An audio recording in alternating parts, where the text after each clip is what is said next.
اهلا بيكم معايا في قناة بصبص والمطبخ. النهاردة هوريكم ازاي لو عايزة تدهني باب او شباك من اللاكيه هتدهنيه ازاي بكل بساطة وسهولة. قبل كده كنا دهنا مع بعض الأوضة الأطفال، والنهاردة بقى هنكمل الدهان وننضف بقية الدنيا مع بعض. انا جبت ستارت لاكيه لامع ابيض، وفي منه بني لو انت عايزة تجيبي كمان البني ده لامع. ده كيلو. اول ما بتفتحيه بيكون القوام بتاعه زي ما انت شايفة تقيل كده، بتقلبيه كده بعصاية، وبعد كده حطيت عليه تنر. ضيفي التنر شوية شوية، يعني ما تضيفيش كله مرة واحدة. ابتدي ضيفي شوية وقلبي، ضيفي شوية وقلبي لغاية ما يديكي القوام، ما يكونش ولا تقيل ولا خفيف عشان ما سيلش منك لو خفيف، ولو تقيل هيلكلك ويديكي شكل مش حلو. بصوا، هو انا كنت اول مرة استخدمه، فاول ما بدأت اعمل الشباك. طبعا انا كنت دهنت الاوضه معاكم، لو انتي ما شفتيش الفيديو يا ريت تنزلي لتحت وهتلاقيه موجود في القناه. ابتديت ان انا ادهن الحلق كده زي ما انتوا شايفين بالفرشه الصغيره. انا هوريكي في الفيديو ده لو عايزه تدهني بالفرشه الصغيره، او لو عندك الرولة الصغيره ازاي تدهني بيها برضو، والمناسب بالنسبه لك او الاريح بالنسبه لك اعملي. انا ببتدي ادهن، باخد كده على بسيط وبمسحها كويس في العلبة، وبعد كده ببتدي ان انا ادهن الحلق. خدي يعني حتة حتة كده علشان تعرفي تعمليها. شايفين طبعا الشباك كان متبهدل ومتجرح، وخلاص بقاله سنين، فاللون الابيض بتاعه ما بقاش زاهي كده ومنور. فطبعا احنا دهنا الاوضة، لازم نكمل الجميل بقى وندهن كمان الشباك وننور بقية الاوضة كده ونفنش الشغل زي الفل كده. خلاص انا كده بدهن زي ما انتوا، انا بوريكم بس الطريقة. بتبتدي من فوق لتحت، وطبعا بتبقي حاطة كرتونة تحت علشان لو في حاجة نزلت ولا حاجة زي ما انتوا شايفين كده من تحت تنزل عليها وما تبهدلكيش الدنيا. وطبعا البسي اي حاجة قديمة من عندك علشان هدومك ما تتبهدلش. انا هنا كنت دهنت الحلق زي ما انتوا شايفين، ودهنت جزء من الشباك، وسايبالكوا جزء عشان تشوفوا الدهان، الفرق بين ده وده. هو الشباك مغسول وكل حاجة ونظيف، بس الفرق في اللون ان خلاص بقاله كتير، فخلاص ما بقاش حلو. شايفين بقى الباب متجرح ومتشخبط، والولاد لازقين عليه هنا ستيكر يعني حاجات. فانا بقى هشيل الستيكر ده وهشيل كل الحاجات دي، وهبتدي ان انا ادهنه. اول حاجة عندي هنا الورق يعني رول كده بتجيبيه من عند بتاع الدهانات. لو انتي بتدهني بتحطيه على الوزر من فوق في الاوض، على الحيطان، يعني على مفاتيح الكهرباء اللي انا استخدمته معاكم قبل كده.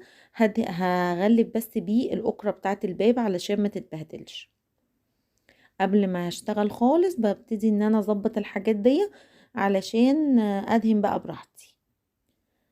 ده بيكون زي ورق كده، زي الورق كده، بس بيلزق وبيحمي بقى من الدهانات لو انت عايزة تغطي فيش كهرباء، تغطي اي حاجة. ببتدي ان انا اغلفها كده كويس واكبسها من الحروف كويس علشان الاكرة ما تتبهدلش والحاجات دي ما تتبهدلش. خلاص كده تمام، انا كده يعتبر غلفتها كويس قوي. ابتديت بقى، ده فوم كانت بنتي لازقاه، بيبقى ستيكر كده من ورا، بيبقى يعني لما بيلزق بيبقى رخم جدا زي الدبل فيس كده. فابتديت ان انا اطلع الفوم ده بالسكينة. السكينة دي كنت بستخدمها يعني مش بستخدمها في البيت يعني، دي بستخدمها بقى، استخدمتها وانا بعمل الارض، بنضف الارض من الدهانات والحاجات دي، فخلاص بقى هي قديمة وسبتها للمواضيع دي. ابتديت اطلع بقى كل الحاجات دي عشان اما اجي الزق، يعني اما اجي ادهن قصدي، ما يكونش في حاجة باينة او تلكلك معايا من تحت. فابتديت انضف كده كويس، وطبعا لو في اي تراب في الباب او اي حاجة الاول بتعدي عليه فوطة كده مبلولة، تشيلي لو في تراب ولا حاجة عشان تدهني على نظافة. وشلت بقى الستيكر ده، شايفين من وراه عامل ازاي. كان في ستيكر قبليه كانت بنتي عاملاه وحطاه برضو، وكنت بعلقه لها، فكان عامل الشكل ده، فاضطريت ان انا اجيب الستيكر الكبير واحطه علشان الغي الشكل المحطوط ده، كان شكله وحش قوي. عندي بقى نص علبة اللاكيه، انا خلصت النص في الشباك. ابتديت ان انا حطيت عليها شوية تينر تاني، خفتها شوية. انا يعني اما جيت كنت بدهن الشيش كنت حاسة ان هو تقيل شوية، فاما جيت خفيته لا كان احسن في الدهان، وكان بيتفرد معايا اسرع وما استهلكش كمية كبيرة. فانتي برضو يعني حطي وجربي. يعني انا جربت في الاول لا الشباك تعبني شوية علشان كان اللاكيه كان تقيل. هنا اما خفيته شوية كان حلو قوي معايا وكان سلس وانا بشتغل بيه.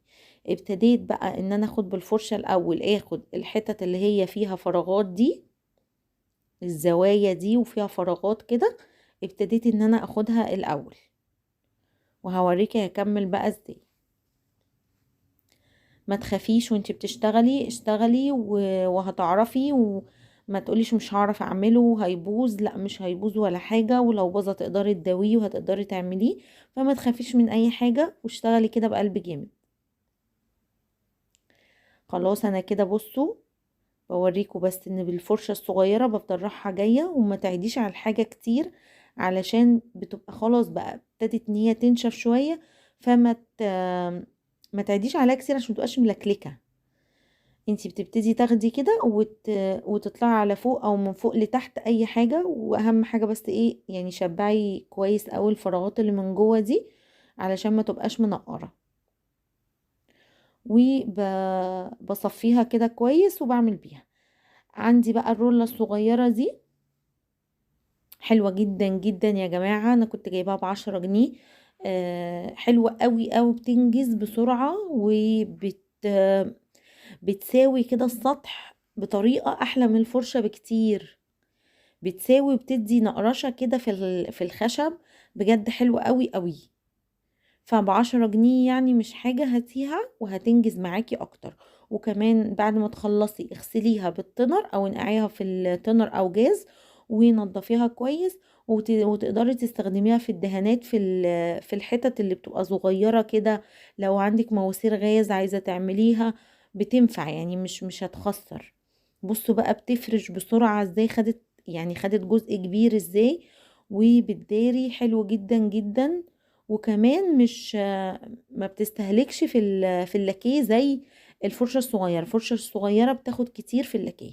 فانصحك لو انت هتعملي باب او شباك، هاتي الرولة دي هتنجز معاكي ومش هتاخد منك منى كتير. بصوا ببتدي ان انا اخد بقى الاجزاء اللي من جوه دي. انا كنت خلاص برضو خدت الزوايا، شايفين بدي طبقة كده وهي بتفرش وحلوة قوي. عندي بقى الباب هنا متخربش متجرح خالص من تحت، فهو طبعا كان لازم يتمعجن وكده، فانا طبعا ماليش في المعجون والكلام ده كله، فنعمل على قدنا برضو. فابتديت ان انا اغطيه باللاكيه، اديته طبقة واستنيته ما نشف لتاني يوم. يا جماعة اللاكيه بياخد وقت عن الدهان العادي ان هو ينشف. وبعد كده اديته طبقة تاني علشان يبقى معايا بالمنظر اللي انتوا شايفينه ده. بجد كانت تجربة حلوة جدا. وشايفين بقى الباب بقى بيلمع فظيع ازاي. انا كنت سايبة الحلق في الصورة اللي فاتت دي عشان تشوفوا برضو الفرق. وده كده بعد ما خلاص بقى نشف. سيبته نشف خالص، ما تشيليش حتى الستيكر الورق ده غير اما ينشف عشان ما يعكش مكانه. ببتدي بقى اشيل الورق ده خالص بعد ما نشف. وحاولي برضو تعمليه لو عندك اولاد، اعمليه من بالليل وهم نايمين علشان محدش يتبهدل فيه وهو رايح وهو جاي. طبعا في نقر كده صغيرة قوي بس مش باينة، يعني ماشي الحال. يلا بقى تشجعي وقومي كده ظبطي شقتك وانبسطي كده بعمل ايدك. يا رب الفيديو يكون عجبكم، وما تنسوش اللايك للفيديو.